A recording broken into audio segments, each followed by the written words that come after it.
Salut à tous, j'espère que vous allez bien, c'est Romain et on se retrouve aujourd'hui pour faire un point sur l'actu PSG, mais surtout parler terrain, puisque demain soir, les Parisiens commencent leur enchaînement terrible du mois de décembre. Auxerre, Salzbourg, Lyon, Monaco, puis Lens pour terminer l'année civile. Sur ces 5 matchs, il y aura 4 déplacements, ce qui rajoute du piment. Le premier demain soir, peut-être le plus abordable aussi, puisque c'est à Auxerre, pas très loin de Paris. Mais attention, on parle d'une équipe qui est dans la première partie de tableau en Ligue 1, et d'un contexte assez particulier pour nous, juste avant un match capital en Ligue des Champions, donc peut-être une équipe bis qui sera alignée demain, avec des joueurs qui auront la tête ailleurs et rivés sur mardi soir bien évidemment. Allez, installez-vous, on va parler de tout ça dans cette vidéo.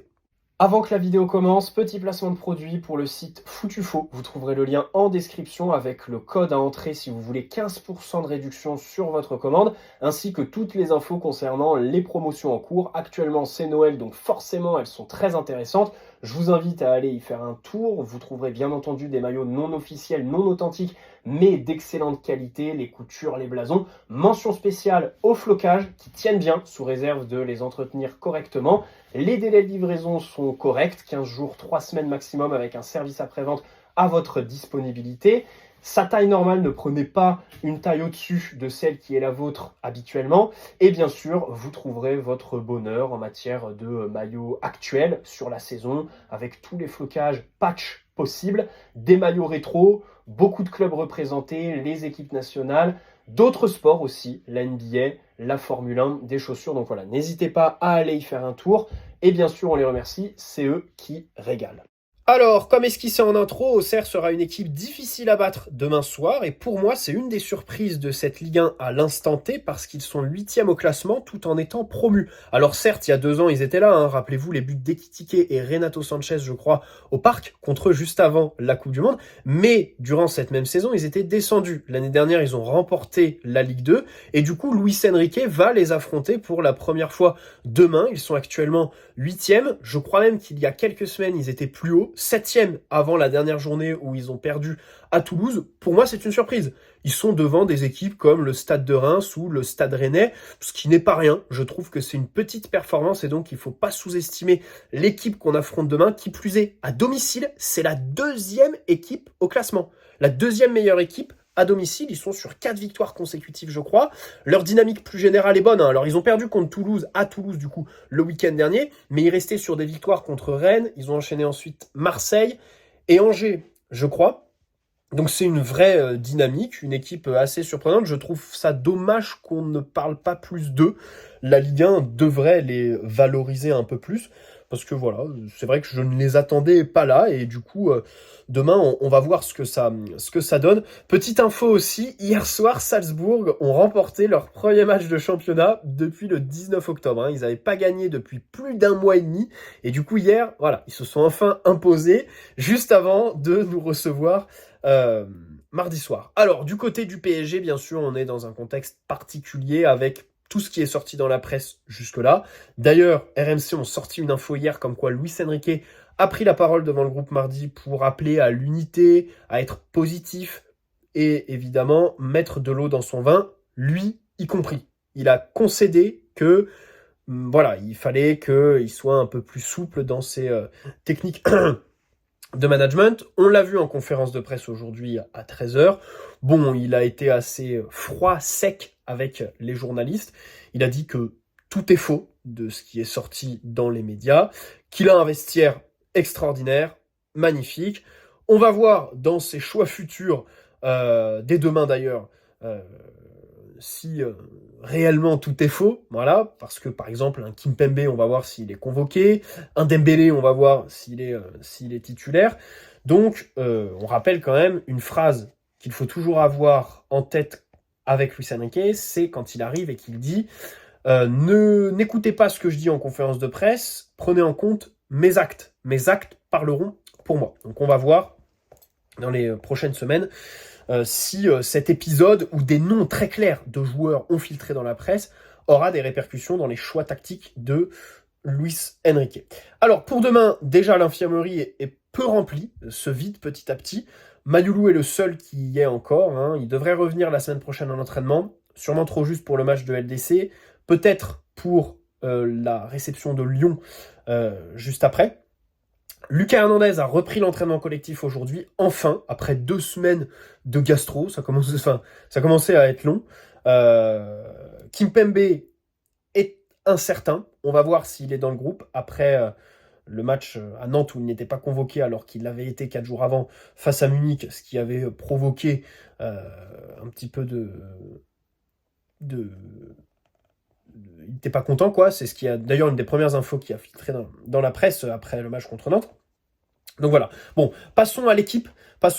Et parlons un peu des joueurs pêle-mêle. Déjà, au poste de gardien, j'aimerais revenir sur la conférence de presse d'après-match face à Nantes le week-end dernier, où Luis Enrique a officialisé le fait qu'il n'avait plus de titulaire. Enfin, je rappelle que depuis le mois d'août, Donnarumma était quand même titulaire. Safonov, quand on l'a vu au mois de septembre, c'est parce que l'Italien était blessé ou malade, je sais plus. Mais il était titulaire. Et là, il nous a dit après Nantes, tant que je ne considère pas qu'il y en a un au-dessus des autres, je les veux tous prêts. Pardonnez-moi, depuis le début de la saison, il considérait qu'il y en avait un au-dessus des autres, Donnarumma qui était titulaire. Et là, il nous dit non, tant que je ne considère pas qu'il y en a un au-dessus des autres, je les veux tous prêts. Donc ça veut dire que la hiérarchie a quand même changé. Ça y est, le PSG n'a plus de titulaire. A minima, Safonov et Donnarumma sont sur le même piédestal. Alors Tenas, c'est différent. Dans le Parisien, on a dit cette semaine que il était vraiment prêt à montrer à Luis Enrique de quel bois il pouvait se chauffer, qu'il voulait avoir sa chance et tout ça. Mais bon, très bon avec les pieds, malheureusement avec les mains beaucoup moins. Et le fait de ne pas voir Tenas depuis le début de la saison nous fait relativiser le fait que Luis Enrique veuille un gardien bon avec ses pieds, puisqu'il en a déjà un, il pourrait le mettre sur le terrain. Et au final, comme il fait rien de ses mains, peut-être que Luis Enrique se dit que c'est la mission première d'un gardien d'arrêter les buts. Bref. Donc Donnarumma a perdu sa place. Après, demain, Auxerre n'est pas une équipe réputée pour presser haut. Ils vont jouer probablement en 5-4-1. Je vois Gigio titu. Voilà, je vois Donnarumma jouer à la place de Safonov. Le Corriere dello Sport en Italie a dit aujourd'hui que Donnarumma n'était plus certain de prolonger. On remet un petit peu en cause ce dossier de la prolongation. Et surtout, voilà, ils disent Luis Enrique veut un gardien qui est bon au pied. Moi, je trouve cette fixette un peu bizarre. C'est cette idée de, voilà, Luis Enrique veut un gardien qui sait faire des passes, qui sait relancer. Ok, mais avant ça, il n'y avait pas de problème avec Donnarumma l'année dernière. Bon, jusqu'au match contre Barça. Mais là, depuis le début de la saison, c'est pas une question de pied. Hein. On essaye de nous faire passer ça pour un truc de gérer le pressing avec Safonov qui, soi-disant, serait meilleur que Donnarumma. Je n'y crois absolument pas, parce que Safonov envoie les mêmes parpaings avec les mêmes boîtes de chaussures aux pieds que Donnarumma. Par contre, Gigio, ce qui a changé, c'est que, il était bon en Ligue 1, c'était un des meilleurs. Cette saison, il ne l'est plus. Et il fait plus d'arrêts. Donc ça, c'est problématique. Peut-être un gardien qui fait des arrêts, c'est ce qui est recherché. Avant, un gardien qui est bon au pied, en fait. Voilà. Et c'est vrai qu'on a un marché qui est plutôt intéressant. Alors bien sûr, en France, on a Lucas Chevalier. Visiblement, tu balances 40-50 millions, Lille serait intéressé. Il y a le gardien de Porto, qui avait un peu filtré sur la premier mercato de Luis Enrique, Diogo Costa, si je dis pas de bêtises. Mamadarshvili, je sais plus trop comment il s'appelle, le gardien géorgien que j'aime bien. J'aime bien ce gardien. Après, pour Lucas Chevalier, par exemple, il brille aujourd'hui parce que il concède beaucoup d'occasions sur un match et il va faire énormément d'arrêts. Le problème au PSG, c'est que les physionomies sont différentes. Tu ne vas pas faire 6-7 arrêts par match. Par contre, il va falloir faire un seul qui sera décisif sur la seule frappe de l'adversaire. Une ou deux, quoi. Il faut rester concentré. Donc c'est vrai que c'est toute la difficulté à ce poste de gardien quand il s'agit d'envisager quelqu'un qui brille ailleurs et le transposer du coup dans ce PSG de Luis Enrique. Bref, donc demain, Donnarumma. À droite de la défense, Hakimi a beaucoup joué ces dernières semaines. On a vu contre Nantes qu'il avait perdu en lucidité sur la deuxième mi-temps, sur les centres, les contrôles, peut-être dû à la fatigue. En prévision de l'enchaînement des matchs qui arrivent, personnellement, je vois aucun mal à le mettre sur le banc demain, surtout que Zahir Emery, donc, qui est un de ses remplaçants, n'a pas démarré le match contre Nantes le week-end dernier au Parc. Donc demain, normalement, il devrait démarrer. Pourquoi pas à son poste, surtout qu'au milieu de terrain, poste de prédilection de Warren, il y a quand même beaucoup de monde qui postule. Fabian, Vitinha, João Neves. Pourquoi pas donner du temps de jeu à Lee Kang-in aussi, dans ce secteur-là, en vue d'une titularisation à la place de Dembélé contre Salzbourg mardi. Donc c'est vrai que Zahir Emery à la place d'Hakimi, je le vois bien venir. Alors, il y aura Mzag aussi, hein, évidemment, parce que contre Angers, il fait une bonne entrée avec un vrai apport offensif, vraie lecture du jeu et tout ça. Contre Toulouse, il joue une mi-temps, mais il sort parce que Luis Enrique veut tester João Neves dans ce rôle de latéral gauche. Bon, on voit contre Toulouse, de l'autre côté, à gauche, que défensivement, c'est un peu plus compliqué. Il y a David Boly aussi. David Boly, attention, très bon joueur avec les jeunes. Mais lui, vraiment, je mets une pièce sur le fait qu'on le voit en pro avant la fin de la saison. Alors, il s'entraîne pas encore avec le groupe. Pour l'instant, il n'y a que Sangaré, donc le buteur, qui a 7 buts, je crois, en Youth League, et Axel Tapp, qui d'ailleurs a été convoqué dans le groupe sur un des derniers matchs. Je crois que c'était contre Toulouse, si je dis pas de bêtises. Ou contre Angers, je sais plus. Je sais plus vraiment. Mais voilà. Donc, ces deux-là se sont entraînés avec le groupe cette semaine. Par contre, Boly, on le voit pas encore, mais c'est un 2009, je crois. Hein. Le gars a 15 ans. Et vraiment, il est très bon. Le côté droit avec Mbaye est assez prometteur en U19. Donc, on va voir si d'ici à la fin de la saison, on le voit. Et du coup, en conférence de presse, Luis Enrique l'a cité aujourd'hui. Alors, le journaliste l'avait déjà inclus dans sa question. Et dans la réponse, Luis Enrique a cité Boly. Donc, ça veut dire qu'il le regarde, qu'il l'a à l'œil, parce qu'il l'a cité justement avec les deux qui sont déjà dans le groupe. Peut-être que, du coup, si on suit cette logique, ce sera le prochain à y aller. Voilà, il a dit, il y a des très bons joueurs, Sangaré, Tapp et Boly. C'est les trois qu'il a cités. Bref. On va voir comment ça se goupille dans les prochaines semaines. Bien sûr, en défense centrale, Marquinhos, Pacho, je pense qu'ils ont besoin de prendre confiance après le match contre Nantes, surtout Pacho, et avant le déplacement à Salzbourg, bien sûr. Donc je les vois rester dans le 11. Après, Nuno Mendes se pose une vraie question, hein, parce qu'on l'a vu dans ce rôle un peu plus haut le week-end dernier. Il a vite perdu en lucidité, en fait. Hein. Tu lui demandes de courir un peu plus, tu lui demandes plus de choses, et tu te rends compte que son corps ne suit peut-être pas. Peut-être qu'il n'a pas le coffre. Et il en a moins qu'Hakimi, ça c'est certain. Mais c'est le cas pour la quasi-totalité des joueurs de foot aujourd'hui. Mais, bon, Nuno Mendes me semble fatigué. Hein. Il a fini exténué contre le Bayern. Contre Nantes, Luis Enrique l'a même pas sorti. J'ai trouvé ça un petit peu osé, parce qu'on parle d'un joueur pas très fiable physiquement, ne tire pas trop sur la corde. Donc demain, bon, si je vois Beraldo titulaire à ce poste-là, ça ne me surprendrait pas. Ou alors, le circuit avec justement un milieu latéral gauche. Ce qui voudrait dire qu'à droite, du coup, tu pars avec Hakimi, parce que deux milieux en défense, là, ce serait quand même un peu bizarre, surtout qu'en plus, la force d'Auxerre est concentrée sur les côtés. Hein. C'est leurs ailiers, donc bon, mettre deux milieux sur les ailiers qui sont capables de marquer tout ça, peut-être un peu ambitieux. Mais voilà. En tout cas, interrogation sur les deux.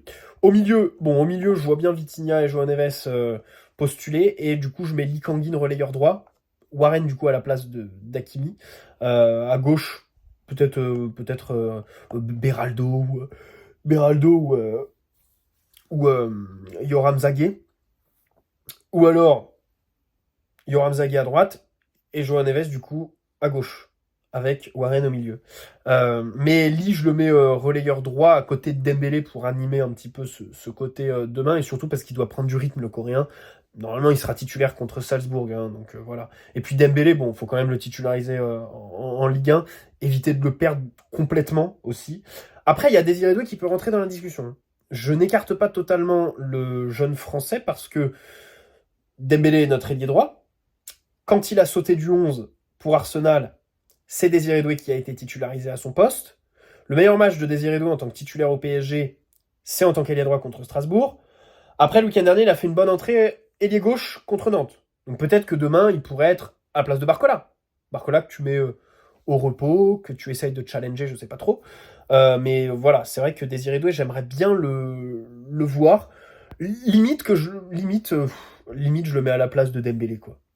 Mais vraiment, limite, je le mets à la place d'Ousmane, et donc je fais Doué, Gonzalo Ramos, Barcola, et au milieu, João Neves, Lee Kangin et Vitinha derrière les deux. Voilà. C'est assez ambitieux. Bon, Gonzalo Ramos, je pense qu'il sera titulaire, c'est quasiment certain, parce que vu comment il a précipité son retour, Luis Enrique, à lui donner du temps de jeu, lui faire finir le match contre Nantes, on voit clairement que il veut le titulariser dès Salzbourg, il veut qu'il prenne du rythme. D'ailleurs, la Ligue lui a accordé sa passe D sur le but d'Hakimi. Du coup, ça c'est cool. C'est sa deuxième de la saison. On attend du coup maintenant le premier but pour lui. Pourquoi pas demain à Auxerre. Donc voilà. Normalement, il sera titulaire. Et puis à gauche, bon, Bradley Barcola. S'il pouvait faire un bon match, parce que son dernier, je ne sais pas trop à quand il remonte, voilà, accessoirement, ce serait pas trop mal. Ce serait pas trop mal. J'aimerais revenir sur 2-3 petites choses dites pendant la conférence de presse de Luis Enrique. Déjà, j'ai été choqué du niveau de français des journalistes, en fait.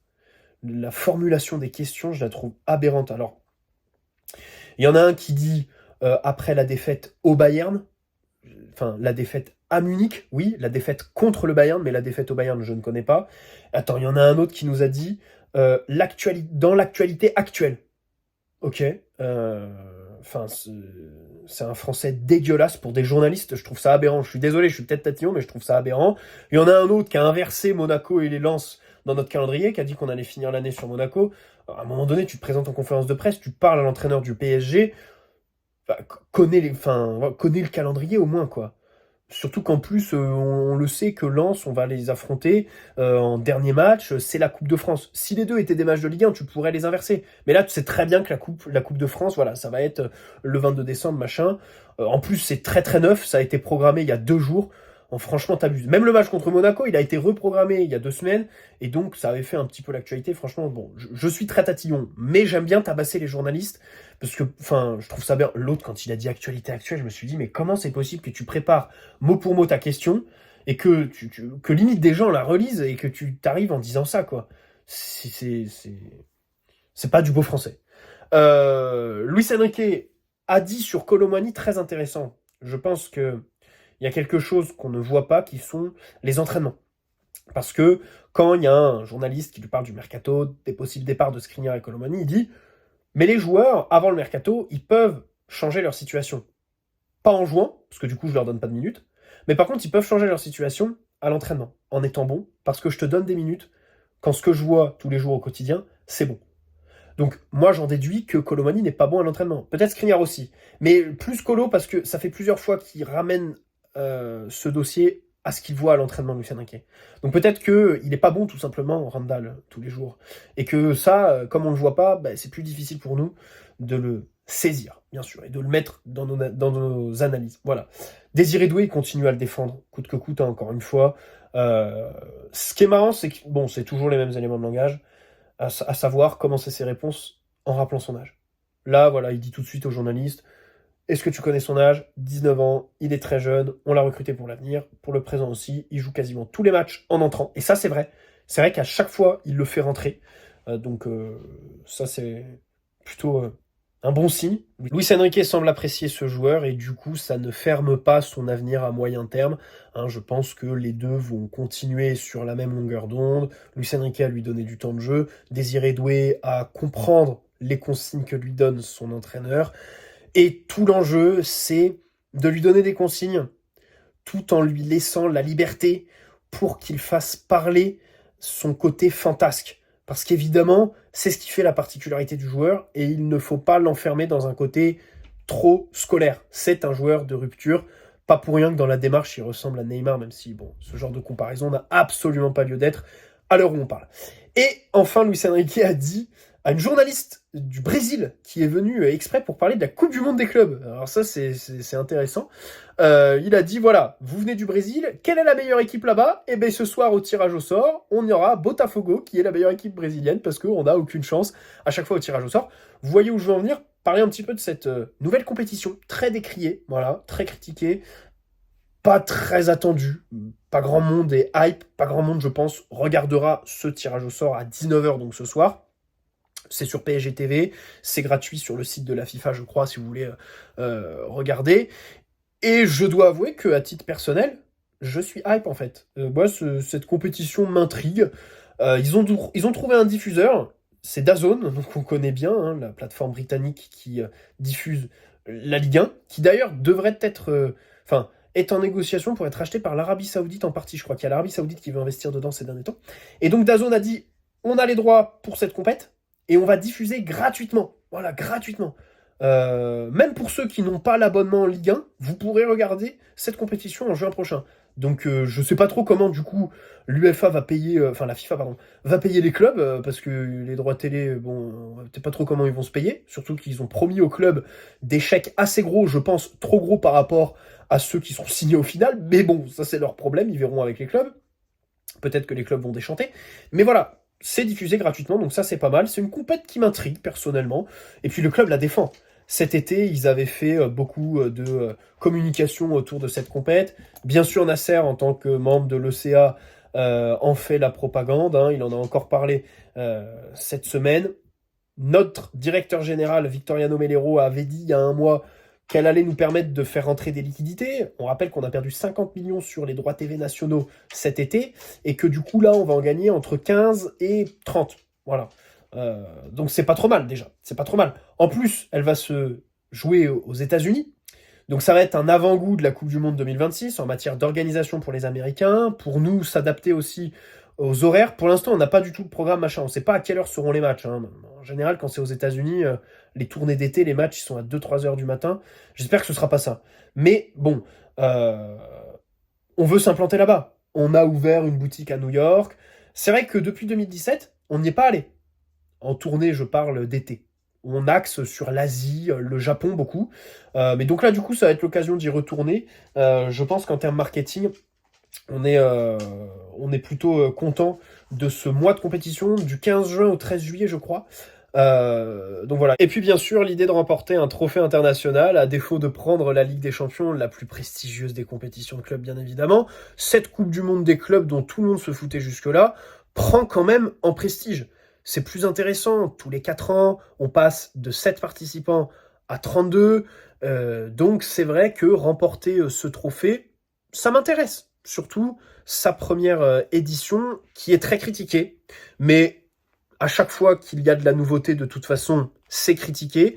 Les gens, je pense, vont s'y faire. Après, le rythme de jouer tous les 4 ans, peut-être que ça va prendre beaucoup de temps à se familiariser. Peut-être qu'on parle à horizon 50 ans pour voir ce trophée de manière beaucoup plus crédible.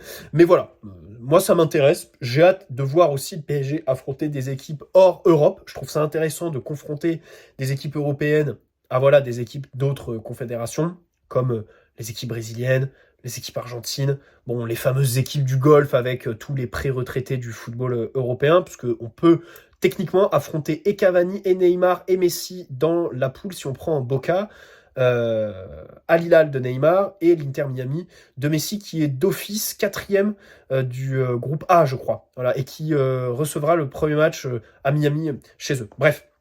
Nous, on est chapeau 1. Du coup, on évite le Real, le Bayern et City, je crois, qui sont dans le même chapeau que nous. Dans le chapeau 2, une équipe que je voudrais, ce serait Chelsea. Bon, un peu classique, même si c'est vrai qu'on les a pas affrontés depuis la fameuse période Laurent Blanc et tout ça. Donc, ça permettrait un retour aux sources, entre guillemets, pour nous. Et puis surtout, c'est une équipe intéressante ces dernières années. Enfin, un projet qui nous ressemble un petit peu, dans le sens où tu multiplies les joueurs U21 grand maximum.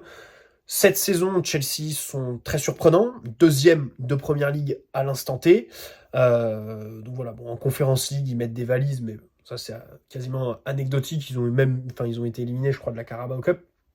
Mais voilà, c'est intéressant, j'aimerais bien jouer Chelsea. Et puis après, il y a aussi l'Inter d'Inzaghi, que j'aimerais bien affronter. Ce serait nouveau, ça. Et puis surtout, c'est une vraie équipe de coupe, l'Inter.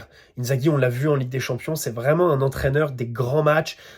C'est vraiment quelqu'un qui offre une vraie confrontation en matière d'animation défensive et tout ça. Je trouve que c'est un très très grand coach, mais vraiment, que j'adore. Et d'ailleurs, rappelez-vous, quand il entraînait encore la Lazio, c'était en 2020 si je dis pas de bêtises, quand on était sur Massimiliano Allegri, je faisais des vidéos pour dire il faut prendre Simone Inzaghi. Et depuis, il a mené l'Inter quand même en finale de Ligue des Champions, c'est pas rien. Et aujourd'hui, c'est un peu une référence européenne, cet Inter-là. Donc, ça me ferait plaisir de les affronter. Chapeau 3, j'aimerais bien Botafogo, comme Luciano Enrique l'a dit, meilleure équipe du Brésil. Et en 4, bon, l'Inter Miami pour réaffronter Pionel Pepsi, ce serait plutôt drôle. Voilà les amis, j'espère que cette vidéo vous aura plu. Et puis, on se retrouve donc demain pour le débrief de ce Auxerre PSG. D'ici là, prenez soin de vous, n'hésitez pas à poser un like, vous abonner si ce n'est pas déjà fait. Et on se dit du coup à demain. Ciao.